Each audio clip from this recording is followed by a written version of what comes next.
सिंह और आप देख रहे हैं केलांचल टाइम्स। आइए नजर डालते हैं आज की खास खबरों पर।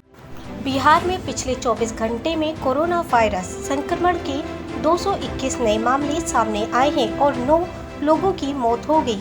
वहीं 1800 नए मामले सामने आने के बाद राज्य में कुल संक्रमितों की संख्या 33,511 हो गई। स्वास्थ्य विभाग के बुलेटिन के अनुसार मुजफ्फरपुर और रोहतास में 2-2, पटना, नालंदा, पश्चिमी चंपारण और सुपौल में एक-एक व्यक्ति की मौत हुई। सुपौल में संक्रमण से पहले व्यक्ति की मौत हुई है। राज्य के सभी 38 जिलों में संक्रमण की वजह से लोगों की मौत हो चुकी है। पटना राज्य का पहला ऐसा जिला बन गया है जहां संक्रमण के मामले 5000 के पार चले गए हैं। पटना में संक्रमितों की कुल संख्या 5347 है। वहीं राज्य में संक्रमितों की संख्या 33,511 हो गई।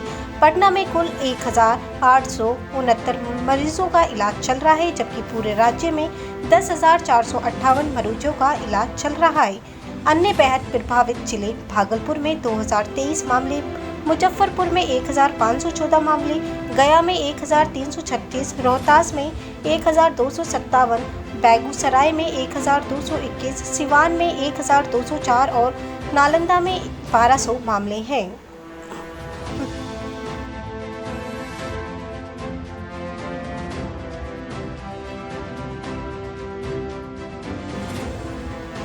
पटना एम्स में एक बार फिर एक दिन में 2 बड़े डॉक्टरों का कोरोना संक्रमण की वजह से इलाज के दौरान मौत हो गई है। मूल रूप से सुपौल के रहने वाले 66 वर्षीय डॉक्टर महेंद्र चौधरी अरवल जिले में मेडिकल ऑफिसर में कार्यरत थे और ऑर्थोपेडिक के अच्छे सर्जन थे। वहीं पटना के कदमकुआ राजेंद्र नगर के रहने वाले पीएमसीएच में रेडियोथेरेपी विभाग के पूर्व विभागाध्यक्ष 70 वर्षीय डॉक्टर मिथिलेश कुमार की भी कोरोना से पटना एम्स में इलाज के दौरान मौत हो गई है। पटना एम्स प्रशासन की ओर से मिली जानकारी के मुताबिक आज पटना एम्स में कोरोना संक्रमित 4 डॉक्टर इलाज के बाद ठीक हो गए हैं। चारों की रिपोर्ट नेगेटिव आने के बाद डिस्चार्ज कर दिया गया है। ठीक होने वाले डॉक्टरों में आलमगंज के डॉक्टर एमडी आलम, सीतामगढ़ी के डॉक्टर सुनील कुमार सिंह, रामगढ़ चंपारण के doctor Atul Rai, boring road Krishnapuri के डॉक्टर शिवेंद्र कुमार सिंह और दरभंगा के डॉक्टर DN महतो शामिल हैं। मिली जानकारी के मुताबिक सुपौल के doctor Mahendra Chaudhary corona positive होने के बाद पटना एम्स में इलाजरत थे। वहां आज सुबह करीब 4:30 बजे मौत हो गई। हड्डी रोग विशेषज्ञ डॉक्टर महेंद्र चौधरी की मौत के बाद स्वास्थ्य महकमे में मायूसी है। वहीं डॉक्टरों की मौत के बाद स्वास्थ्य सेवा की बदहाली की बात भी सामने आ रही है। पटना एम्स में कोरोना पीड़ित डॉक्टर महेंद्र चौधरी की मौत पर एम्स अस्पताल में डॉक्टरों ने दुख जताया है।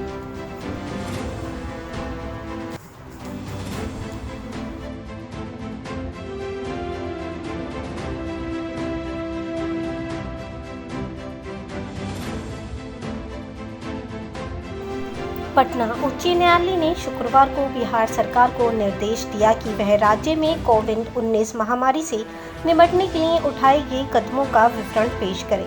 मुख्य न्यायाधीश संजय करोल और न्यायमूर्ति संजय कुमार की एक खंडपीठ ने राज्य सरकार को जिलावार यह जानकारी पेश करने को भी कहा कि कितने परीक्षण किए गए और कितने परीक्षण किए जाने का प्रस्ताव है। अदालत ने यह भी सवाल किया कि कितने अस्पतालों को विशेष कोविड-19 केंद्र के रूप में अधिसूचित किया गया है। पीठ ने सरकार से यह भी बताने को कहा कि अस्पतालों में कितने पृथक वास केंद्र हैं। अदालत ने मरीजों के लिए सुविधाओं, डॉक्टरों, पैरामेडिकल स्टाफ की संख्या, वेंटिलेटर और ऑक्सीजन सिलेंडरों की संख्या के बारे में भी जानकारी मांगी।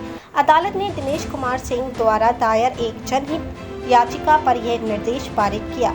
याचिकाकर्ता की वकील दीनू कुमार ने दलील दी कि राज्य में कोरोना वायरस रोगियों की संख्या तेजी से बढ़ रही है और यहां परीक्षणों और इलाज की पर्याप्त व्यवस्था नहीं है। मामले में अगली सुनवाई 7 अगस्त को होगी।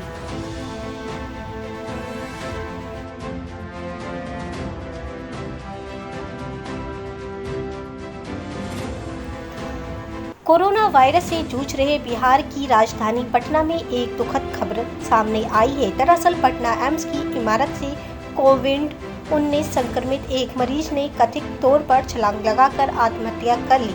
घटना की जानकारी मिलते ही पुलिस मौके पर पहुंची और जांच में जुट गई। बताया जा रहा है कि मरीज कोरोना वार्ड में भर्ती था। वार्ड से मरीज बाहर निकलकर छत पर गया और वहां से छलांग लगाकर आत्महत्या कर ली। मिली जानकारी के मुताबिक एम्स पटना की एक इमारत की 5वीं मंजिल से कोरोना संक्रमित एक मरीज ने छलांग लगा दी। घटना की जानकारी होने पर मौके पर पुलिस पहुंच गई। पुलिस ने शव को कब्जे में लेकर छानबीन शुरू कर दी है। वहीं कोरोना मरीज के सुसाइड करने से एम्स में हड़कंप मच गया।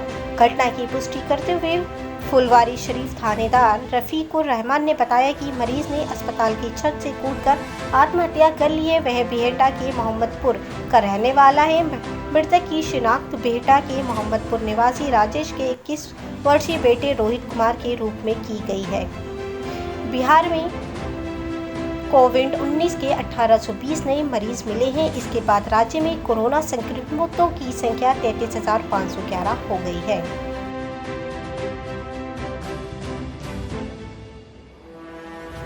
बिहार के मुख्यमंत्री नीतीश कुमार के करीबी लल्लन सिंह ने नेता प्रतिपक्ष तेजस्वी यादव के दरभंगा दौरे को लेकर बड़ा हमला बोला है। जेडीयू सांसद लल्लन सिंह ने आरोप लगाते हुए कहा कि तेजस्वी यादव दरभंगा पीड़ितों की मदद के लिए नहीं बल्कि अपनी जमीन की बाउंड्री करवाने गए थे।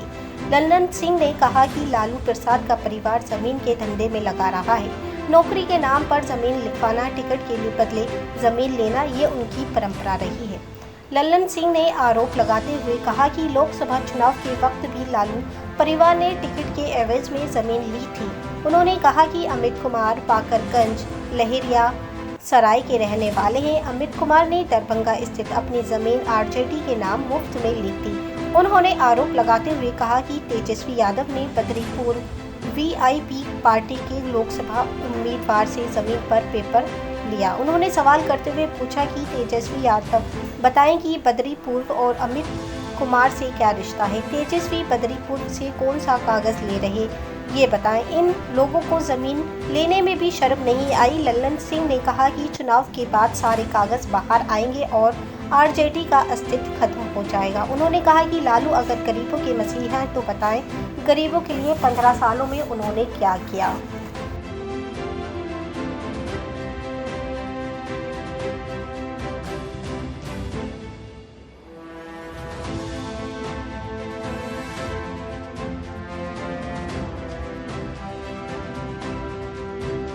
कोरोना संक्रमण और लॉकडाउन के बीच बिहार सरकार ने नियमित और संविदा कर्मियों को लेकर अहम फैसला लिया है। सरकार ने 16 से 31 जुलाई तक किए गए लॉकडाउन के दौरान किन्हीं कारणों से अनुपस्थित रहने वाले नियमित सरकारी और संविदा कर्मियों को जुलाई महीने का पूरा वेतन देने का फैसला लिया है।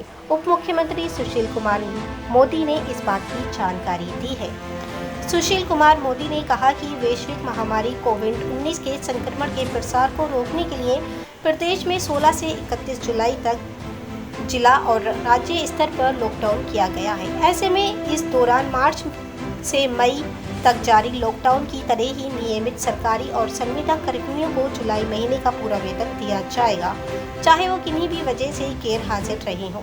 उप मुख्यमंत्री ने कहा कि सरकारी कार्य से टूर पर गए और लॉकडाउन लागू होने की वजह से मुख्यालय से बाहर रहे कर्मियों को भी उपस्थिति माना जाएगा। उन्होंने कहा कि बिना छुट्टी स्वीकृत कराए और अनुमति लिए मुख्यालय से बाहर रहने वाले कर्मियों को मुख्यालय वापस आने और नियम के अनुसार छुट्टियां स्वीकृत कराने के बाद ही लॉकडाउन अवधि का वेतन भुगतान किया जाएगा।